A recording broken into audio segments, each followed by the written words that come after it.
Doctora Patricia, compañeros doctorandos, mi nombre es Eliezer Javier Bolaños.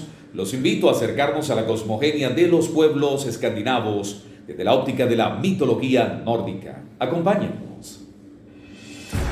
La mitología nórdica es un conjunto de creencias y leyendas creadas por los pueblos germanos de Escandinavia, en el norte de Europa. Según sus creencias, en el principio de los tiempos existía un vacío gigante, Kimungagab, y dos materias, el fuego y el hielo. Pronto se mezclaron en ese vacío y se creó el universo. De esta fusión también salió el gigante Ymir, y junto a él apareció una vaca mágica llamada Udumbla, que lamió el hielo alrededor de Ymir, y con ello apareció el primer dios, Vuri, y de su hijo Vor saldrían los primeros dioses Aesir.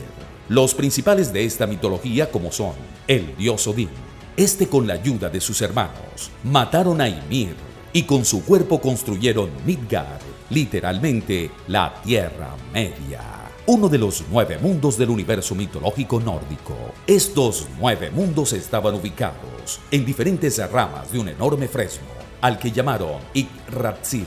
Los grandes dioses nórdicos eran los Aesir y los Asjungur, quienes se regían el universo desde el mundo de Asgard. El dios supremo era Odín, y junto con él gobernaba su esposa Frigg, diosa del amor, el hogar y el matrimonio, entre otras cosas. También estaba Thor, dios del trueno, Balder, dios de la belleza y la inteligencia, y Tyr, dios del valor y de la guerra, además de Bragi, el dios de la elocuencia. La esposa de este último, Idun, tenía unas manzanas mágicas que hacían que los dioses nórdicos no envejecieran. La única forma de llegar al mundo de Asgard era a través del puente de arco iris llamado Bifrost, custodiado por el guardián Hemsdal.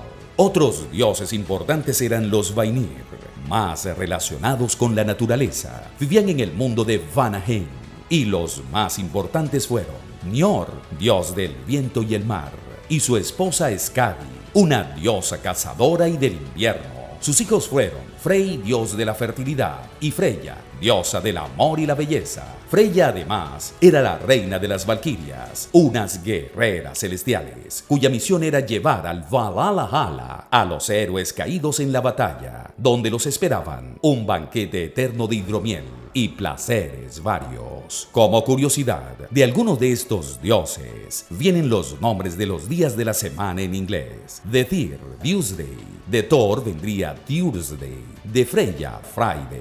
Durante bastante tiempo hubo guerra entre los Vainir y los Aesir.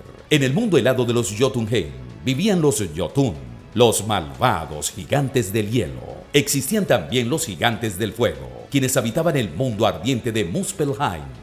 Al igual que los gigantes, los elfos también se dividían en dos. Los elfos de la luz vivían en Anfelheim, mientras que los elfos de la oscuridad vivían en Miravellir o Svaltalheim. La dualidad y la lucha entre estos opuestos era algo que atraían muchísimo a los pueblos nórdicos, pero no el bien contra el mal, como algunas religiones del Oriente Próximo, sino el orden contra el caos. Los Aesir representaban el orden, mientras que los monstruos del hielo buscaban el caos y la destrucción de todo lo establecido. Dentro del grupo que buscaba el caos estaba Loki, un dios travieso, cuya lealtad variaba mucho de una historia a otra, como en las películas de Marvel. Dentro del oscuro mundo de los Niflheim se encontraban Helfheim, regido por la hija de Loki, Hela, que vendría a ser una especie de inframundo, donde iban a parar todos los muertos. Finalmente, queda el 9º mundo de Midgard, nuestro mundo, pero estuvo vacío, hasta que a Odín un día le dio por tallar 2 humanos de unos troncos de unos árboles. De allí salieron As y Embla, que vendrían siendo una especie de Adán y Eva. Se piensa que este origen pudo haber estado influenciado por el cristianismo, que empieza a llegar a la zona hacia el siglo V.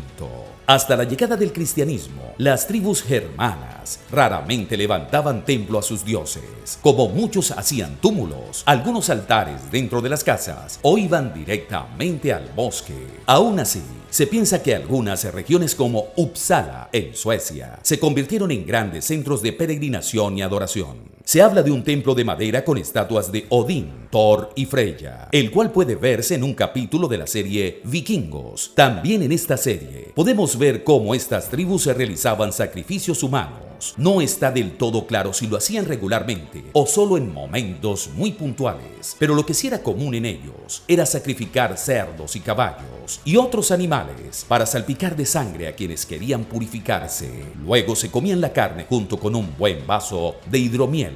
Claro, a estos rituales los llamaban Bloods. Lo que a muchos sorprenderá es saber que la tradición de poner un árbol de Navidad en las casas viene de estos nórdicos, quienes desde antes de la llegada del cristianismo ya veneraban todos los años a un árbol que representaba Yggdrasil. Los nórdicos creían que en algún momento llegaría el fin del mundo, el Ragnarok, que sería una especie de renacer del universo. Y es que pensaban que en el futuro las fuerzas del caos sobrepasarían las fuerzas del orden, y uno de los culpables sería el dios Loki, quien liberaría a sus monstruosos hijos tras el asesinato de Balder. El oscuro lobo Fenrir y la gigantesca serpiente Jormungandr matarían a Thor. A diferencia de la religión cristiana, los nórdicos nunca tuvieron un libro sagrado donde dejar constancia de sus creencias. Todo se transmitía oralmente a través de cuentos y poesías. Sin embargo, durante la Edad Media, a un islandés llamado Snorri Sturluson se le ocurrió compilar todas estas historias en la era prosaica. Además de esto, habría que incluir las sagas de los reyes y héroes como Sigfrido, Beowulf, el Cantar de los Nibelungos y el Ragnarlökvrak.